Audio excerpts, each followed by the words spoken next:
Bueno, vamos allá. Hoy traemos un análisis de un relato histórico realmente fascinante que se encuentra en el texto bíblico de un Crónicas, en su capítulo 13. El tema central que vamos a desglosar es este: buenas intenciones frente a obediencia exacta. Y es un asunto que resuena muchísimo, porque a fin de cuentas examina una situación con la que cualquiera se puede identificar. Pensemos por un momento, ¿qué pasa cuando queremos hacer algo bueno, algo espectacular, pero pasamos por alto las instrucciones exactas para hacerlo? Lo que tenemos aquí es un relato masivo. Arranca como un evento nacional lleno de euforia, una celebración increíble después de años de apatía. Y luego, en cuestión de segundos, da un giro radical hacia una tragedia que te deja sin palabras. Vamos a ver paso a paso qué pasó, cómo pasó y qué lecciones podemos extraer de todo esto. El contraste de esta historia es absoluto. Imaginemos la escena por un segundo. Una nación entera, unida, rebosante de entusiasmo, celebrando por todo lo alto un hito histórico tras años y años de espera. Todo el mundo está de acuerdo con el plan, el ambiente es 100% festivo, con un ruido ensordecedor de pura alegría, y de repente, ¡pam!, todo se detiene. Un incidente fatal y repentino paraliza la celebración por completo. El silencio que debió quedar después en este lugar tuvo que ser sobrecogedor. Es un recordatorio brutal de que las historias antiguas no siempre siguen ese guión predecible o feliz que a veces esperamos. Entender este giro tan inesperado, este paso de la euforia total al pánico en un instante, es la clave para captar el mensaje central de este texto. Pero claro, para entender cómo llegamos a semejante punto trágico, necesitamos un poco de contexto previo. Si repasamos los primeros 4 versículos del capítulo, vemos que el Arca del Pacto había sido completamente descuidada durante el reinado anterior, el del rey Saúl. Básicamente, se la había tratado con una indiferencia tremenda. Entonces llega el rey David, asume el trono, unifica a la nación y, de inmediato, reconoce este error monumental. Se da cuenta de que la adoración verdadera se ha dejado de lado y decide restaurarla, dándole el lugar central que se merece. El plan maestro es llevarla a la capital. ¿Y cómo deciden hacerlo? Pues construyendo una carreta totalmente nueva para la ocasión. Sobre el papel parecía una idea brillante y llena de respeto, pero, como veremos, el viaje no llega a su destino. Se interrumpe de forma muy abrupta y el arca acaba pasando 3 meses en la casa de un hombre llamado Obed-Edom. Veamos cómo arranca todo esto. El rey David lo dejó clarísimo desde el principio. Vamos a traer de vuelta el arca de nuestro Dios. Lo que llama muchísimo la atención en este punto es la respuesta de la gente. Fue unánime. Todos los líderes, desde los altos mandos hasta el pueblo llano, dijeron: «Adelante, nos parece perfecto». Es un momento de cohesión nacional pura, algo que, seamos sinceros, es rarísimo de ver en la historia. Las fuentes nos muestran que cuando hay unidad en temas tan vitales, se genera una alegría y una fuerza espiritual inmensas. Había un deseo genuino, un impulso colectivo por hacer las cosas bien y honrar a Dios. Era un proyecto gigantesco que nacía de la buena voluntad de toda una nación con ganas de arreglar los errores del pasado. Ahora bien, antes de seguir con la ruta, es absolutamente crucial que definamos de qué estamos hablando. ¿Qué era exactamente el arca? El texto explica que representaba la presencia y la soberanía de Jehová, el Dios de Israel. Y ojo, un detalle importantísimo que señalan nuestras fuentes. Los israelitas no adoraban el objeto en sí. Esto no era un ídolo. De hecho, estamos hablando de un tipo de adoración que no incluía representaciones de cruces, ni aureolas, ni absolutamente ningún símbolo de los que solemos asociar con el catolicismo u otras tradiciones religiosas posteriores. Era un artefacto sagrado muy concreto. Un cofre de madera de acacia recubierto de oro macizo, que por cierto debía pesar cientos de kilos, lo que lo hacía físicamente súper complicado de mover. Servía única y exclusivamente para relacionarse con la presencia del Dios verdadero. Entender esta santidad tan profunda es lo que nos va a dar la clave de todo lo que ocurre a continuación. Y así llegamos a la gran celebración. La magnitud del evento era literalmente monumental. Colocan esta arca tan pesada sobre esa flamante carreta nueva, llevada por 2 hombres, Uzá y Ahió. Y luego está el sonido.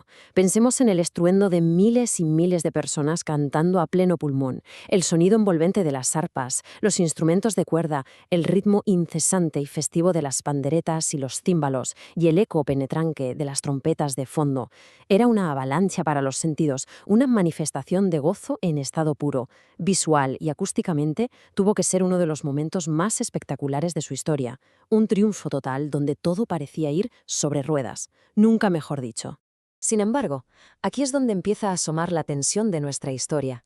Y es que, como bien señala el análisis de este pasaje, el gozo sincero es fantástico. Esa alegría masiva no tenía nada de malo en absoluto. Celebrar la espiritualidad es algo muy positivo.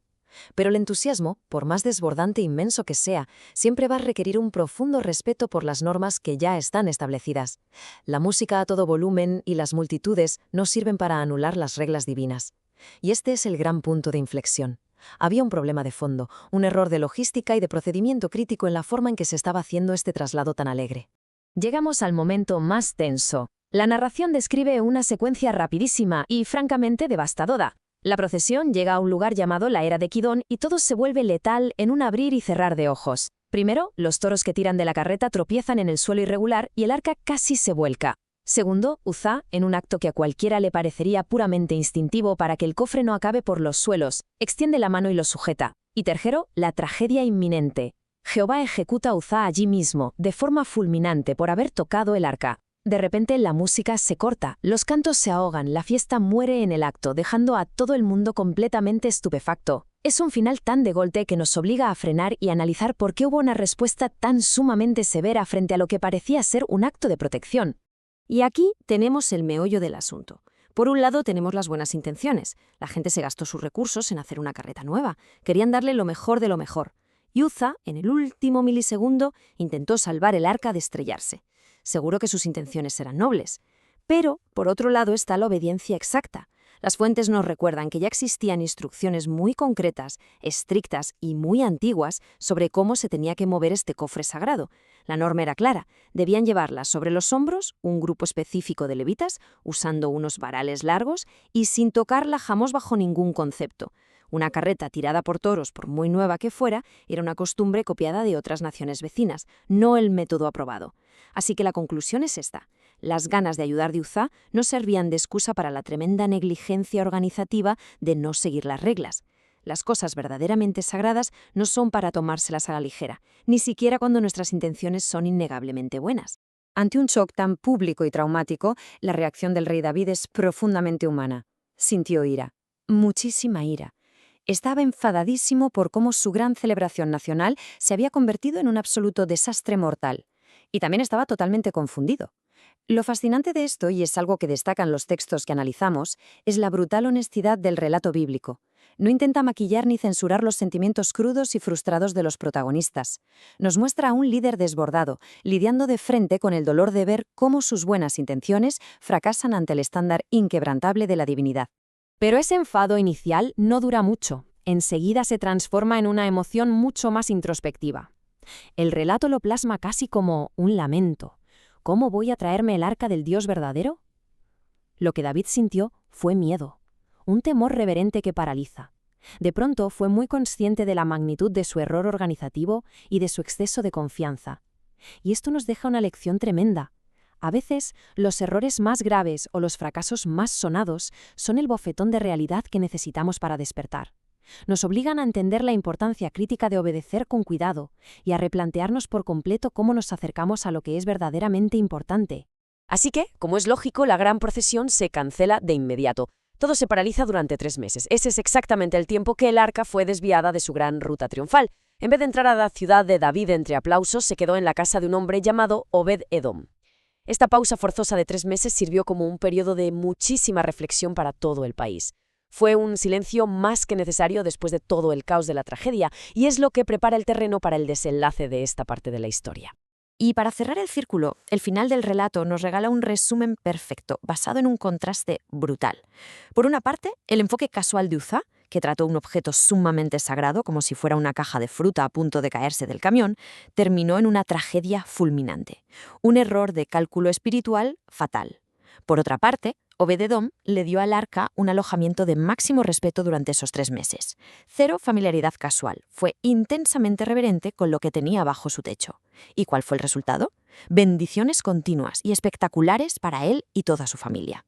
La conclusión que sacamos de las fuentes no deja lugar a dudas. Mantener una actitud de respeto absoluto hacia lo sagrado, cambiando la informalidad por una obediencia exacta, trae consigo bendiciones muy profundas. Para terminar, merece la pena darle una vuelta a esto. ¿Cómo cambia nuestra perspectiva hoy en día si intentamos equilibrar nuestro propio entusiasmo con una reverencia profunda y exacta? Esta historia de 1 Crónicas no es solo una anécdota antigua sobre una carreta y un cofre. Es un estudio atemporal sobre cómo somos los seres humanos, sobre cómo a veces la emoción a raudales y las buenas intenciones nos ponen una venda en los ojos y nos impiden escuchar y seguir los principios ya establecidos. Es un reto que nos invita a pensar si estamos ofreciendo solo un entusiasmo de cara a la galería, o si estamos dispuestos a poner sobre la mesa el respeto y la precisión que exigen las cosas verdaderamente importantes. Ha sido un repaso apasionante por este texto. Hasta nuestro próximo análisis, mantengamos siempre viva esa curiosidad por aprender.